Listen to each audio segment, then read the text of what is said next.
Mobile போனை பொறுத்த வரைக்கும் உலகத்துல அதிகமான மக்கள் பயன்படுத்திட்டு தான் இருக்காங்க. அதுலயும் இந்த ஸ்மார்ட் போன்ஸ் 100% மக்கள் பயன்படுத்திக்கிட்டு தான் இருக்காங்க. ஸ்மார்ட் போன் இருக்குமா இருந்தா கட்டாயம் அதுல சோசியல் மீடியா ஆப்ஸ் எல்லாமே இருக்கும். எல்லாமே இல்லைனாலும் கூட குறைந்தபட்சம் ஒண்ணு சரி இருக்கும். ஏன்னா இப்ப மக்கள் 21ஆம் நூற்றாண்டுல அதிகமா சோசியல் மீடியா உள்ளுக்கு இருக்குது எல்லாருக்குமே தெரிஞ்ச ஒரு நிதர்சனமான உண்மை. இப்படி இருக்க இந்த காலப்பகுதியில டிக்டாக்னு சொல்லப்படுற இந்த சோசியல் மீடியா உலகத்துல டாப் 10 உள்ளுக்கு 3வது பிளேஸ்ல இருக்கக்கூடிய ஒரு முக்கியமான சோசியல் மீடியாவா இருக்குது. இப்படியாப்பட்ட இந்த டிக்டாக் உலகத்துல எல்லா நாடுகளும் பேன் செஞ்சுட்டா அல்லது டிக்டாக்கே இல்லைன்னா எப்படி இருக்கும் அப்படின்னு பாத்தீங்கன்னா, இப்பவே நான் சொல்லும் போதே உங்களுக்கு விளங்கும். இந்த டிக்டாக் இல்லைன்னா என்னடா நடக்கும் அப்படிங்கிறது உங்க மனசுல ஐயோ டிக்டாக் இனிமேல் இல்லையா அப்படிங்கிற அளவுக்கு ஒரு பயத்தை விதைக்கக்கூடிய அளவுக்கு அது நம்மளோட இணைஞ்சு போயிட்டு இருக்குது. டிக்டாக் இல்லையா அப்படிங்கிறதுக்கான கேள்விக்கு பதில் இந்த வீடியோல உங்களுக்கு கிடைக்கும். ஏன் அப்படின்னு சொல்றேன் பாத்தீங்கன்னா, இன்னைக்கு 2025ஆம் ஆண்டு ஜனவரி மாதம் 19ஆம் தேதி இன்னையில இருந்து அமெரிக்காவில டிக்டாக் பேன் செய்யப்பட்டிருக்குது. உலகத்துல இருக்கக்கூடிய மோஸ்ட் நம்பர் 1 கண்ட்ரி, அதுவும் ஒரு வல்லரசு நாடு டிக்டாக்கை பேன் செய்யுமா இருந்தா இதை மேற்கோள் காட்டி நிறைய நாடுகள்ல டிக்டாக் பேன் செய்யறதுக்கான வாய்ப்புகள் இருக்குது. அது மட்டும் இல்ல, டிக்டாக்க பிளே ஸ்டோர் ஆப் ஸ்டோர்ல இருந்து எடுக்க போறாங்க அப்படிங்கிற ஒரு அறிவுறுத்தலையும் கொடுத்திருக்காங்க. என்ன நடந்துச்சு, டிக்டாக்கை எதுக்கு பேன் செய்யணும்? 2020ஆம் ஆண்டு இந்தியாவிலையும் டிக்டாக் பேன் செய்யப்பட்டிருந்துச்சு. இதை பத்தி தான் இன்னைக்கு நம்ம இந்த வீடியோல டீட்டெயிலா பார்க்க போறோம். உலக வாழ் தமிழ் சொந்தங்களுக்கு வணக்கம். யூடியூப் தளத்தினூடாக நான் உங்கள் ஜனா.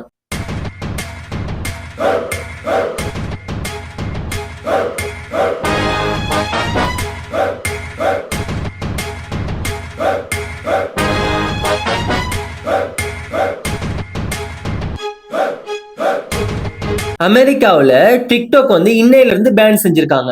நேத்து அமெரிக்காவோட ஹைகோர்ட் என்ன தீர்ப்பு கொடுத்திருக்கு அப்படின்னு பாத்தீங்கன்னா, டிக்டாக் நிறுவனம், அதாவது டிக்டாக் செயலிய கையாளுற நிறுவனமான பைட்டான்ஸ் சொல்லப்படுற இந்த நிறுவனம் டிக்டாக் அமெரிக்கா கிட்ட ஒப்படைக்கணும். இது அமெரிக்காவோட சொத்தா இருக்கும், அமெரிக்காவுக்கு கீழே தான் இந்த டிக்டாக் செயலி இயங்கும் அப்படின்னு சொல்லிட்டு தீர்ப்பு கொடுத்திருக்காங்க. சோ நீங்க இத நல்ல ஒரு அமௌண்ட்டுக்கு வித்துருங்க. அப்படி இல்லைன்னு சொன்னா பிளே ஸ்டோர் ஆப் ஸ்டோர்ல இருந்து நாங்க டிக்டாக் பேன் பண்ணிடுவோம், அதுல இருந்து தூக்கிடுவோம் அப்படின்னு சொல்லிட்டு ஒரு தீர்ப்பை உச்ச நீதிமன்றம் இன்னைக்கு கொடுத்திருக்காங்க. சோ இன்னைக்கு 2025ஆம் ஆண்டு ஜனவரி 19ஆம் தேதியில இருந்து டிக்டாக் அமெரிக்காவில இல்ல அப்படிங்கிறது தான் நிதர்சனமான உண்மை. கிட்டத்தட்ட 14.5 பில்லியன் கஸ்டமர்ஸா வச்சிருக்கக்கூடிய இந்த டிக்டாக் பேன் செய்யறதுக்கான காரணம் என்ன? பேசிக்ல இருந்தே பார்ப்போம். பைத்தான்ஸ் சொல்லப்படுற ஒரு சீன நிறுவனத்துக்கு கீழே தான் இந்த செயலி இயங்கிக்கிட்டு இருக்குது. ஆனா இதை இயக்குறதுக்கான முக்கிய காரணம் என்ன அப்படின்னு பாத்தீங்கன்னு சொன்னா, கஸ்டமர்ஸோட அந்த கருத்து பரிமாற்றுதல் ரொம்பவும் இலகுவா இருக்கணும், ரொம்பவும் சுவாரஸ்யமா இருக்கணும் அப்படிங்கிறதுக்காக இது உருவாக்கப்பட்டுச்சு. ஆனா சைனாவை பொறுத்த வரைக்கும் எந்த அப்ளிகேஷன் உருவாக்குனாலும் சரி, எந்த ஒரு டெக்னிக்கல் எக்யூப்மெண்ட் உருவாக்குனாலும் சரி, அது இன்னொரு நாட்டுக்கு பாதுகாப்பு அச்சுறுத்தலா இன்னைய வரைக்கும் இருந்துகிட்டு தான் வருது.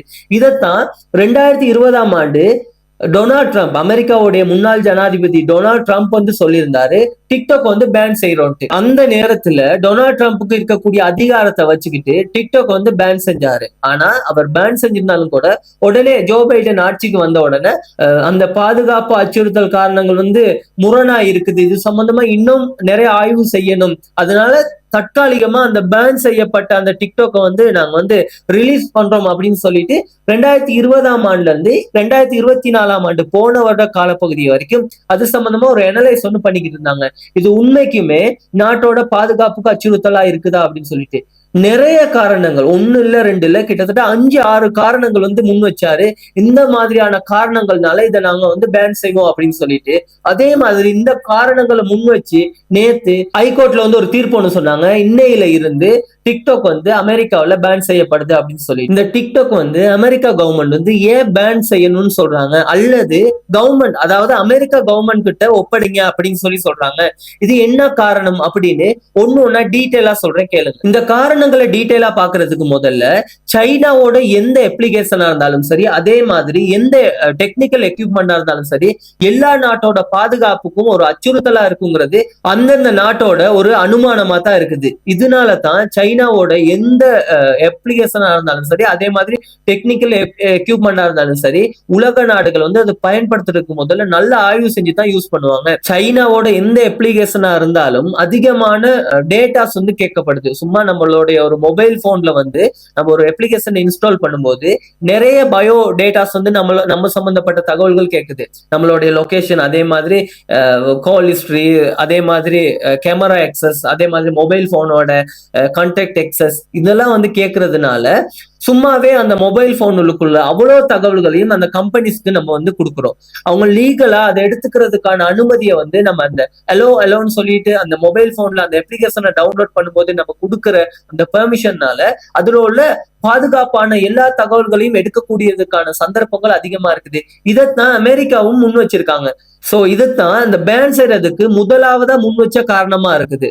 ஒரு தனிநபருடைய அதாவது அவருடைய தனிப்பட்ட தகவல்கள் எல்லாத்தையுமே இந்த கம்பெனி வந்து எடுத்துக்கிறாங்க. அது மட்டும் இல்லாம இரண்டாவது காரணமா அவங்க முன் வச்சது என்ன அப்படின்னு பாத்தீங்கன்னு சொன்னா, தேசிய பாதுகாப்புக்கு அச்சுறுத்தலா இருக்குது அப்படிங்கிறது தான். இது என்ன அப்படின்னு பாத்தீங்கன்னு சொன்னா, டிஃபென்ஸ் மினிஸ்ட்ரியில இருந்து ஒரு சோல்ஜர்ல இருந்து அவ்வளவு பேருமே இந்த மொபைல் போனை யூஸ் பண்ற அதே நேரத்துல டிக்டாக்கை வந்து அதுல இன்ஸ்டால் பண்ணி அதிகமா அவங்களுடைய டிக்டாக் செயல்பாடுகளை முன்னெடுக்கிறது வந்து நம்ம நிறைய பார்த்திருக்கோம். ஏன்னா அமெரிக்காவில் நிறைய ராணுவ வீரர்களும் டிக்டாக் செஞ்சு போட்டுக்கிட்டு இருக்காங்க. இதனால அந்த ராணுவ சம்பந்தப்பட்ட தகவல்களை அது வந்து ஒரு பிரைவேட் கம்பெனி, பைத்தன்ஸ் சொல்லப்படுற இந்த பிரைவேட் கம்பெனி அந்த டிக்டாக் செயலி மூலமா அவங்க சம்பந்தப்பட்ட அவ்வளவு தகவல்களையும் எடுத்து இதை வந்து சைனா கவர்மெண்ட்டுக்கு கொடுக்கறதா அமெரிக்கா வந்து ஆதாரபூர்வமா உச்ச நீதிமன்றத்துல தன்னோட ஆதாரங்களை முன் வச்சாங்க. இதனாலதான் நேத்து வந்து இந்த டிக்டாக்கை பேன் செய்யறதுக்கு உத்தியோகபூர்வமா அமெரிக்க ஹைகோர்ட் வந்து ஜட்ஜ்மெண்ட் கொடுத்திருக்காங்க. இதனால இது வந்து ரெண்டாவது காரணம். இதனால உடனே டிக்டாக்கை வந்து நீங்க வந்து அமெரிக்கா கவர்மெண்ட் கையில ஒப்படைக்கணும், அப்படி இல்லைன்னு சொன்னா ஆப் ஸ்டோர்லயும் பிளே ஸ்டோர்ல இருந்து எடுத்துருவோம்னு சொல்லிட்டு இதைத்தான் ரொம்ப முக்கியமா திரும்ப திரும்ப வலியுறுத்தி சொல்லியிருந்தாங்க. அடுத்த காரணம் என்னன்னு பாத்தீங்கன்னா, இந்த டெக்னாலஜி வார் அப்படின்னு சொல்றது உலகத்துல ரொம்பவுமே அதிகமா இருக்குது. இதுல அமெரிக்கா, ஜப்பான், அதே மாதிரி சைனா, ரஷ்யா வந்து கடுமையான போட்டியில இருக்குது. இதுக்கு ஈடு கொடுக்குற அளவுக்கு இந்தியாவும் இருந்தாலும் கூட உலகத்துல நம்பர் 1 பொசிஷன்ல இருக்குது அமெரிக்கா தான். இதை நம்ம எல்லாருமே ஏத்துக்கிட்டு தான் ஆகணும்.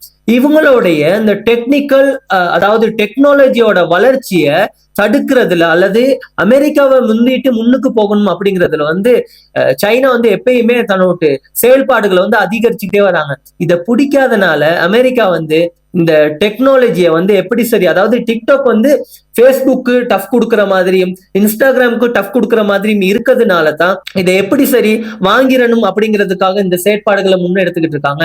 சோ இதுவும் வந்து ஒரு காரணம் இந்த டிக்டாக்கை பேன் செய்யறதுக்கு. அடுத்தது வந்து சமூகத்துல நம்ம பார்க்கக்கூடிய மிக முக்கியமான பிரச்சனை தான். இதையும் வந்து அந்த உச்ச நீதிமன்றத்துல மேற்கோள் காட்டியிருக்காங்க. ஏன்னா இப்போ உள்ள யூத் வந்து அதிகமா இந்த டிக்டாக்கை வந்து பயன்படுத்துறாங்க. அதிகமா பயன்படுத்துறதுனால விபத்துக்கள், அதே மாதிரி பாதுகாப்பு அச்சுறுத்தல்கள் வந்து இந்த டிக்டாக்னால ஏற்படுது. பல குடும்பங்கள் வந்து நிர்கதியா இருக்காங்கன்னு சொல்லி மேற்கோள் காட்டியிருக்காங்க.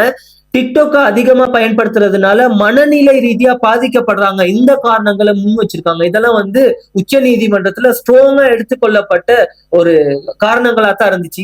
இந்த காரணங்கள்னாலதான் உடனே பேன் செய்யணும்னு சொல்லிட்டு ஹைகோர்ட்டும் வந்து அப்ரூவல் கொடுத்திருக்காங்க. சும்மா யோசிச்சு பாருங்க, இந்த டிக்டாக், ஃபேஸ்புக், இன்ஸ்டாகிராம், யூடியூப் இந்த மாதிரியான சோசியல் மீடியா இல்லாத உலகம் வந்து எப்படி இருக்கும்?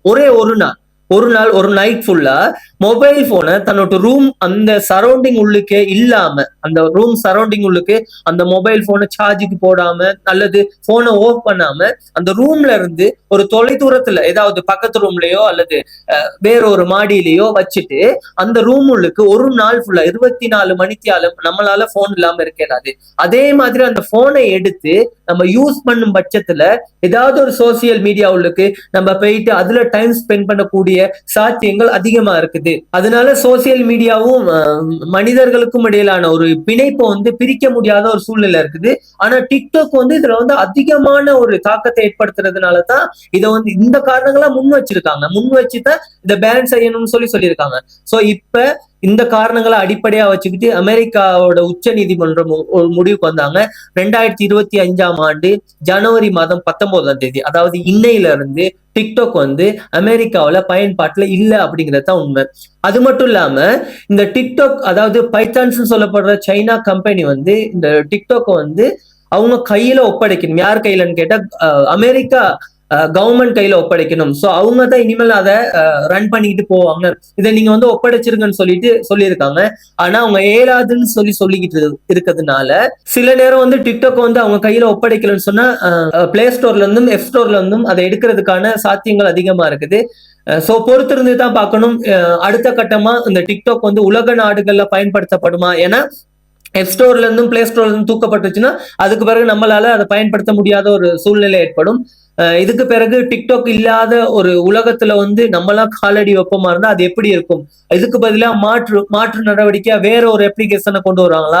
அல்லது அமெரிக்காவோட முக்கியமான எப்ஸா இருக்கக்கூடிய அமெரிக்கா நாட்டுக்கு கீழே இருக்கக்கூடிய இன்ஸ்டாகிராம் அதே மாதிரி ஃபேஸ்புக்ல நிறைய மாடிஃபிகேஷன் பண்ணி ஒரு வித்தியாசமான ஒரு தோட்டில் கொடுப்பாங்களா அப்படிங்கிறத பொறுத்திருந்து தான் பார்க்கணும். ஸோ இந்த தகவலை தான் இன்னைக்கு நான் உங்களோட பகிர்ந்துக்கணும் அப்படின்னு நினைச்சது. இந்த தகவல் பிடிச்சிருந்தா அல்லது இந்த தகவல் சம்பந்தமான உங்களுடைய கருத்துக்களை கீழே கமெண்ட் பாக்ஸ்ல மறந்துடாம கமெண்ட் பண்ணுங்க. சோ மீண்டும் இன்னும் ஒரு தகவல் பதிவுடன் சந்திக்கும் வரை உங்களிடமிருந்து விடைபெறும் நான் ஜனா.